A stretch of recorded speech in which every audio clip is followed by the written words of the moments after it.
All right. Hi, this is Judy. Hi. Yeah. Good morning. This is Moreno, and this. I'm Judy from Riversea Sewing Centre in Brisbane. This is our live post this morning. I'm going to hand over to Moreno, who's going to be showing you a little bit of information. So I'm going to be the camera person. So I'll let Moreno take over. And the reason why I said good morning is because it's 6 a.m. on Monday, the 27th In of Brisbane. April. In Brisbane. So, okay. So today we were just going to go through just a few little tips on edge-to-edge quilting and a few little troubleshooting, things as well. So, okay. So first off, I've just set my machine up just to finish doing a pattern, and one of the things that we get asked a lot is, so I get somebody call me and they say that they've gone through, they've done an edge to edge, and for whatever reason somebody distracts them and they forget to hit the continue button. They might hit cancel, they'll accidentally hit the yes and stop, and what will happen is that if you have a look at the screen, the red isn't quite finished, the stitching isn't quite finished. It still says start. It's be a dark red because it means that the black of the stitching pattern is still behind it. So one of the small little things that I do now in CS7, it's a lot easier because you can most of the time hit you can hit the pattern and say that it's been sewn, and it will fix it and change it, but not all the time. There are some times where you'll go through, you'll hit buttons, and it just will not restart when you go to roll your quilt. So one of the things you can do is, if you scroll along to restart quilting,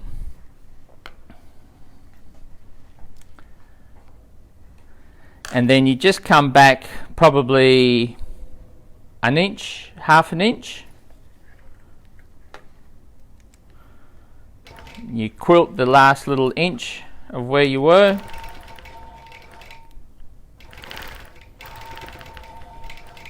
okay. Then when you have a look, your machine is back and the happy continue button is back. You'll hit continue. That will now toggle to the proper color, and you can go and roll it the normal way.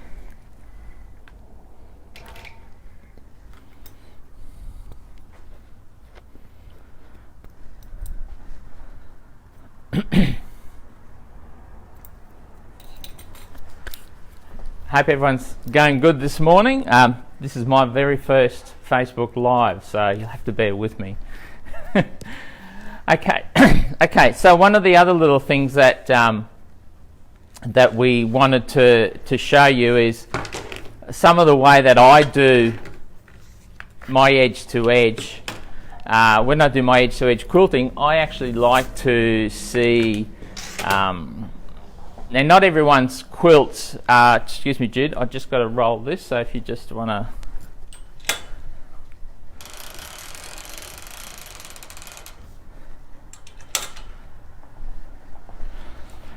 So not everybody's quilts, and none of ours obviously, but other people's quilts, on the sides of their quilts, they always will get. Quilts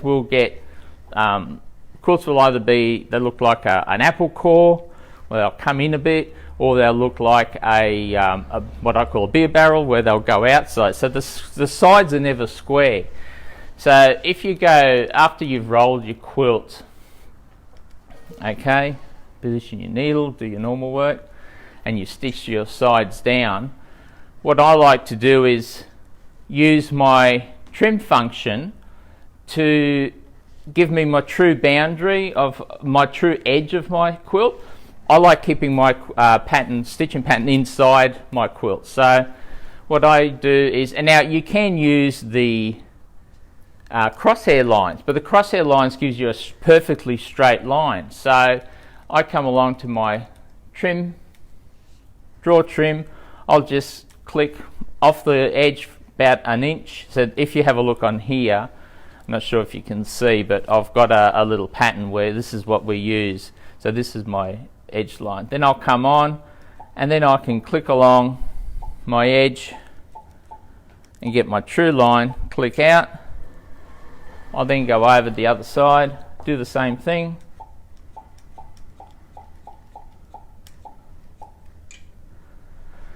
Then I can come over here to the computer, I'll exit my drawing, and then I can see how my quilt's gone. As you can see, if I had just quilted that, that pattern would have then gone, I'm not sure if you can see it properly, that pattern would have gone outside my quilt. So then I can just go with my handles. Now I can scroll to my multi-handles if I want. That way I can see that my top is good, my bottom isn't, so I'll just squeeze my top in a bit. Come to this side if I've found that I'm inside. If you have a look at the original blue line, see how the actual true quilt has either moved or it's just that the way the quilt was constructed. So then I can do my adjustment of my patterns.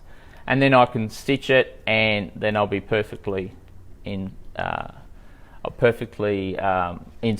As I said, some people will quilt outside the lines, but I like keeping all my patterns inside the lines. So that's one little tip that I do. Water. So the other little thing that we like doing too is what we use is we also use the measure function to keep all our patterns inside our quilt. So let's just say that you're quilting along, you've got a nice long quilt, and as you're going down, the quilt will slightly shrink. So when we first set up an edge to edge, we always allow say about an inch of shrinkage, sometimes on say an 80-inch quilt, but not every time will that work. So what I do is especially if I'm floating my top, so as I'm going down my quilts, get my trusty little tape measure, I will then, after a couple of passes, I'll go along, I'll grab my tape measure, I'll measure from to see what my true size, so I've got say 38 inches to go. I'll do both sides, then I can get my tape measure up on the screen, not sure if you can see it, click on where I measured to, come down, and I'll see that that says 40 inches. Okay, so what that then allows me to do is if I had a lot of passes, it will allow me to adjust my patterns,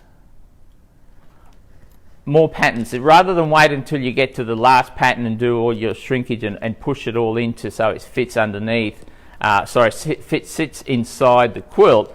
I then will do this as I'm coming down my quilt. I'll do this over a couple of times just so I can do my adjustments of my patterns. So that way when I get to the end, it will be, perfect. It will be sitting inside my quilts. The other little thing, so I'll have a look, what else have I got in here? Okay, so hopefully they make sense. Let's see if we've got any questions about that first. Okay. Let's just have a look and see who's come through. I see lots and lots of people online today. Thanks for watching us. Hello to all the Gamble family that are watching us today. No question. Anyone got any questions? No questions yet? No questions yet. Good. Hi, I hope that's right, Maniki from the Netherlands. Hello. Donna Shepherd. Hello. It's really multinational today. Yes. Okay, so one of the other little tips and tricks that I use also is let's just say you get down and the measure, as I said, I use the measure function to get all my patterns inside. For whatever reason, you get to the bottom of a quilt and you've got almost half of your pattern that you still say, this is getting to my last pass. I'll just turn this over. Okay, let's say we get to the last pass and and when I'm ready to roll that, I realised that I've got probably only half of that pattern will fit inside. So only half of that pattern will fit inside. So and I know you can use the trim function to click along the bottom of that pattern, okay, to click along the bottom of that pattern, but that will give you, you'll need to do a lot of tie-offs and tie-ons. Excuse me, it's a bit early in the morning, so I haven't had a coffee yet. My mouth is dry. I had to have a glass of water. So I use the fill function to actually cut that off and create a stitching line. So one of the little tips that I use is this. So let's just say that's our last roll. Okay, I've changed pattern, so go backwards. Roll quilt. Click on the last pass.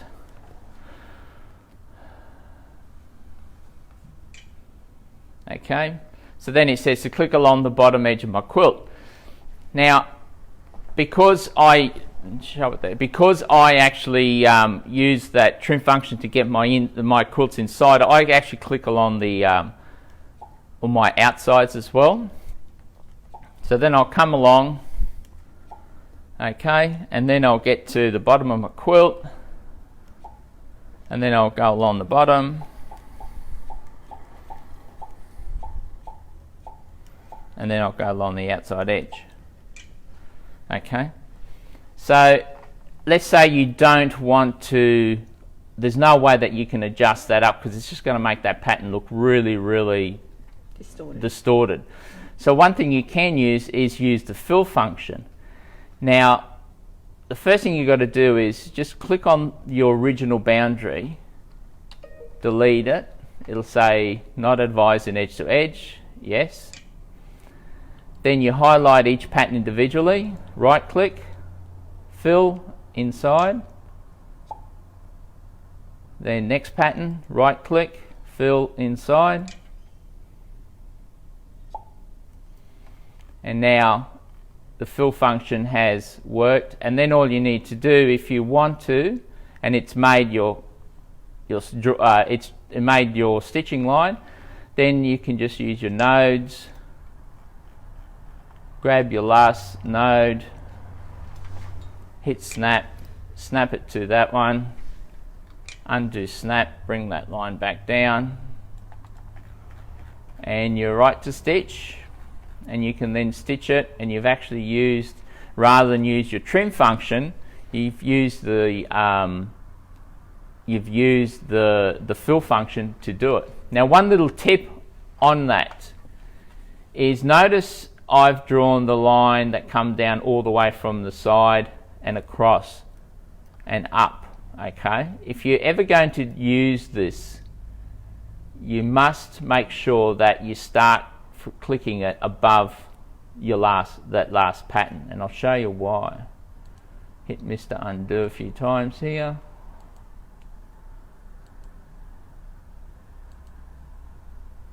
Okay, so let's just say we're doing this again.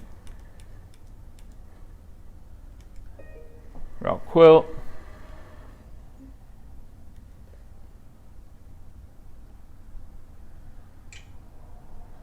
Okay, let's just say that you click it from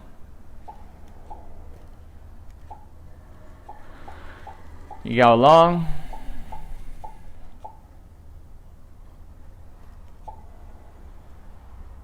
and you go to there and you click.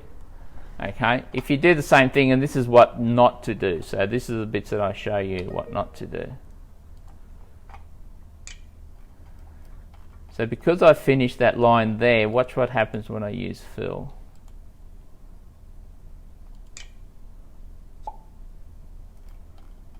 See how it's cut it? Because that's where get rid of my crosshairs.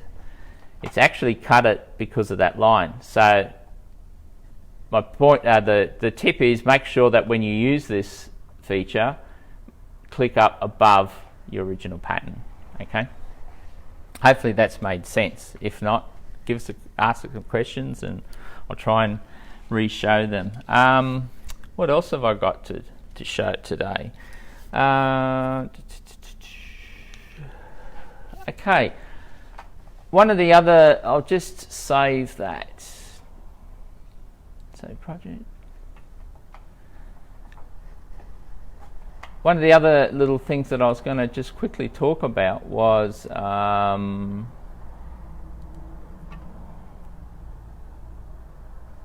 just change my project page. Was using how you when you first set up your edge-to-edge quilts. Okay, so when you first set up an edge-to-edge quilt, you can select a pattern, and let's just say you're not quite sure of what pattern you want to use. So I'll just quickly set up edge-to-edge. 1, 2, 3, 4. Okay, so we'll go in, we'll go 60, and that's going to set that up. Now, before I do any of my other adjustments, whether it's how many rows or my verticals, okay, let's see if we can just zoom in that little bit there. Before I do any of those, I can just click on any other pattern, especially in CS7, and just try and see which patterns I might prefer or like. Okay. Now the other thing that you can do is you can hit your control button and click on the second pattern and see if 2 patterns work, or maybe that one and that one. Okay. Now if you're going to use multiple patterns, you have to make sure that they won't clash and touch each other. So there are some pattern makers that actually do make some nice pattern sets. For example, this one here is a Kim Diamond Sweet Dreams pattern, and if you use that one, as you can see, they're made as like a triple set. So you can just use that and you'll get 2 or 3 different styles, and you can add those patterns together rather than just use one. So you can see I've got 1 here, 2 and 3. So the other thing I also wanted to show you was that you're not, when you do an edge-to-edge, you're not only restricted to a true edge-to-edge pattern, you can actually use blocks. So let's just say that you wanted to use this block. Now, as you can see, it'll come up. Now when you first set it up, so it'll come up and you can then just preview the blocks. Now obviously, because, and if you get this one here because of that, you just click yes. You will need to use place 2 pins. Now, if you notice what's happened here, so I've used this pattern where the start and end point are right down in the middle here. So if you look over to this side here, you'll see the connect. If you unconnect it, it will then open up. And then you can just do your adjustments, or you can use multiples.